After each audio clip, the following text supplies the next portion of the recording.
parrots are very social creatures, squawking and screeching to each other in their own language. So when they live with humans, their amazing ability to parrot or mimic our words is really a way for them to interact and communicate with us.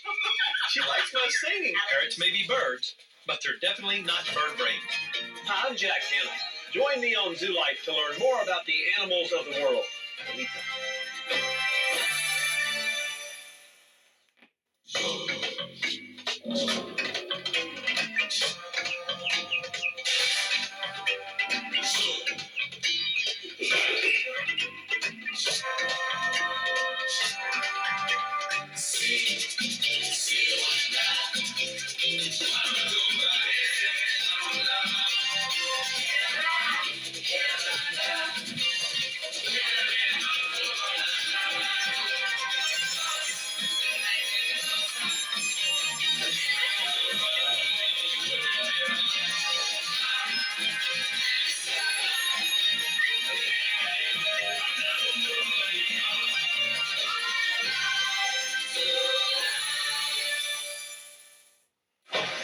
I don't know about you, but when I visit a zoo, I try to picture the animals and the way they live in the wild. And it's such a thrill for me to travel by canoe into the heart of the Central American jungle and experience firsthand the sights, smells, and sounds of wildlife in its natural habitat. Right now, we're going down the Sarapiquí River in northern Costa Rica, very close to the border of Nicaragua. And in just a few more miles, we'll be entering one of the most extraordinary rainforests in all of Central America. It's amazing that tropical rainforests occupy less than 7% of the total land surface on Earth, and yet more than 50% of all creatures on Earth call this home. The Costa Rican people take conservation issues very seriously. They've dedicated 20% of their country to national parks and nature preserve. This forest is called Oro Verde, or green gold, which means incredible wealth of the land. The name Costa Rica was given to it by Columbus, and it means rich coast. But the Spanish conquistadors who followed Columbus thought he played a nasty joke on them. They thought of riches only as gold or silver. And when they didn't find any here, most of them left for other places. Those who stayed discovered the true wealth of Costa Rica. No other place has been blessed with such a variety of life as this tiny country. And the reason that so much of it remains is the Costa Ricans themselves. Simple, warm, and forward-thinking people. Costa Ricans love the land, and they're determined to save it in spite of all the growing threats. That's why so many people from around the world are drawn here to help out. My guide and expert on this trip will be Wolf Bissinger, an attorney from Germany who just kind of said the heck with it all and came to Costa Rica to try and help preserve the tropical rainforest. He has spent tens of thousands of dollars following a dream to save this place for future generations. Wow, Wolf. If I won't do it, who will? From here on, it's only river to all the north of Costa Rica. That's the road here. This is the road. Yeah. I hope we don't tip over. No, we don't, you know it. We got used. Ándale, ándale. Vamos, vamos, vamos. Boy, I feel like I'm on the African Queen. Along the way, Wolf spotted a group of howler monkeys. Look. Oh, yeah. Look. 5 or 6 or 7. That's a lot. Wow. You know. How many could be there? There can be until 30, 35 from one family. There's an old man. The old man makes the noise. See, the old man. Look, just now. Only the male makes the noise. Only the male makes the noise. That's so nice. After a long, hard day on the Sarapiquí River, it was about time for Wolf to find us a good, safe place to camp for the night. Getting dark, huh, Wolf? Wolf's been telling me there's nothing to worry about, but I think it might be a little scary, even for me, to spend a night out here in the jungle with all these wild animals. Watch out, it's slippery. I hope there aren't any snakes. Here, Wolf. Okay, now that's good. Okay.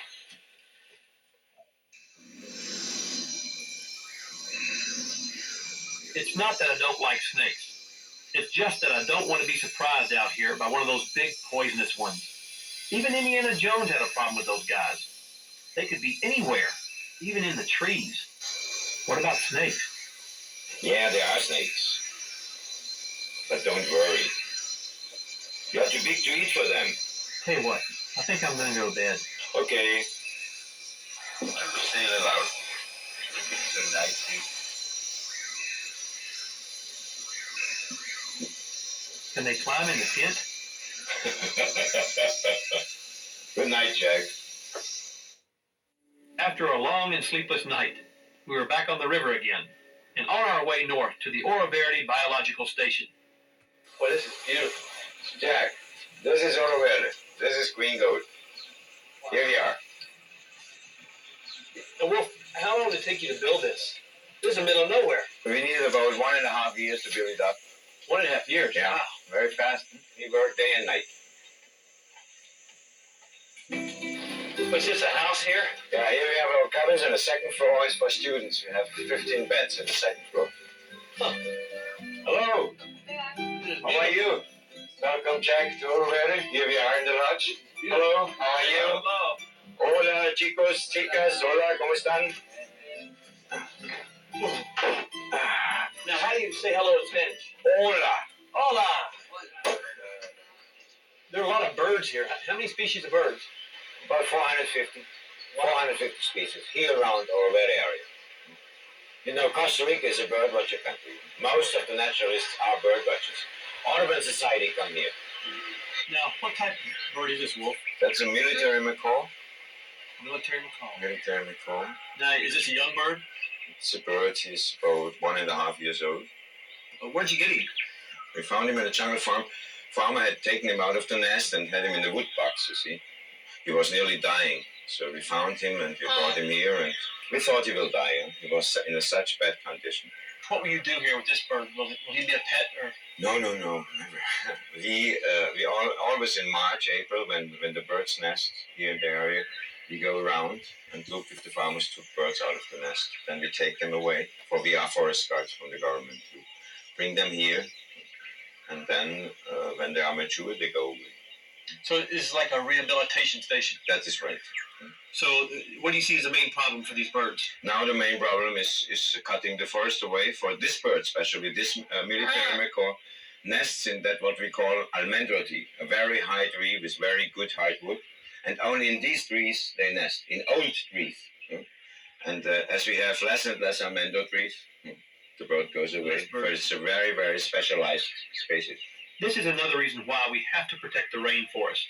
With less than 500 of these birds left in the area, the work being done here is critical if the military macaw is to survive. But even here at Oro Verde, I found an animal that's not exactly on the endangered list. Hey, Porky, come here. Hey, don't eat like a pig. Come here. Eat a tomato. Okay. Well, this is the first time I ever had a pig in the kitchen. Heard a pig in the poke, but not a pig in the kitchen. Don't eat all my frijoles. I'm hungry. What's his name? Petunia? Gordo. Hope you didn't eat everybody's lunch. After Gordo and the rest of us finished lunch, it seemed to me that there was only one thing left to do. Oh, boy. Now this is living in the jungle. Heck with that tent stuff. Wow. Looks like a nice day. Yeah. With a good night's sleep and some of Flora's gourmet breakfast under our belts, we headed out for the next leg of our expedition, the Red Frog Forest.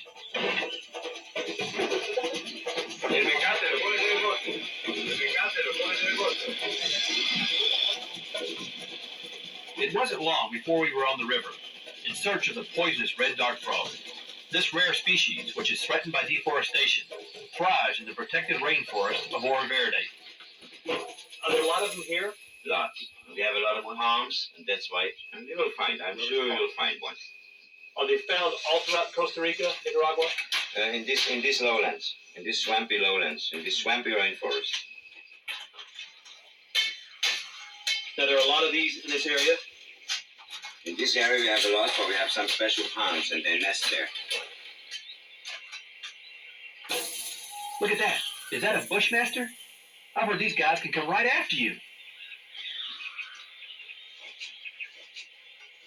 Oh, I think this is about as close as I want to get to the most dangerous snake in Latin America. I'll stick with the frogs.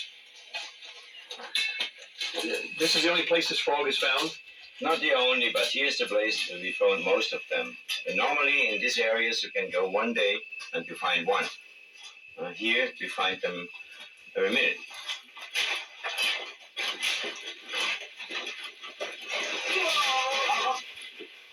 Mud. Heat. Poisonous snakes on the loose? This is tougher than life at the Columbus Zoo. After a few more stumbles, we finally came across our first frog. What's that? What's that? Yo tengo una. Oh, wow. Come. Oh! ¿Cómo se llama green frog? Rana verde. Ron the Oh, you found one? Yeah, look at this. Oh, look. Good. Wow. The green. So this is called a poison arrow frog? Yeah, it's a poison. One of the two. We have the green ones and we have the red ones. Now, how poisonous is it? Deadly. The Indians took it for their arrows and they hunted and they killed. It's amazing something that little can be that deadly. Yeah, you press it and there's a liquid coming out of the skin. Oh, the and skin. that's the poison. I see. You can have it, that doesn't hurt you, but if you get this poison in your blood, you die. It's a nerve poison. It's deadly. Fraser, la gusta Ron la verdes. Sí, me gusta Good. mucho. He likes you, Fraser. Yeah. He's a big one, huh? Very big. It wasn't long before we spotted a red frog. Oh, yeah. Red frog baby. They're so cute. Oh, yeah. Red frog baby. You see, that's a red. You see the blue leg? Yeah? This is the poisonous too, right? That is more poison, they say, than the other. Now, this is as big as they get, That is the normal size. They should not get bigger. so they're not threatened right now. They are threatened. You find them only in this area. It's only in this place for this huge amount of special palms that we find so many in this small area. And this, what we call red frog. So you bought this to protect the frog, really? Yeah. So what you're doing, Wolf, is you are basically saving this species of frog. That's what we do. Do you feel proud, or? That's so necessary, you see. Let them go. Go on. Yeah.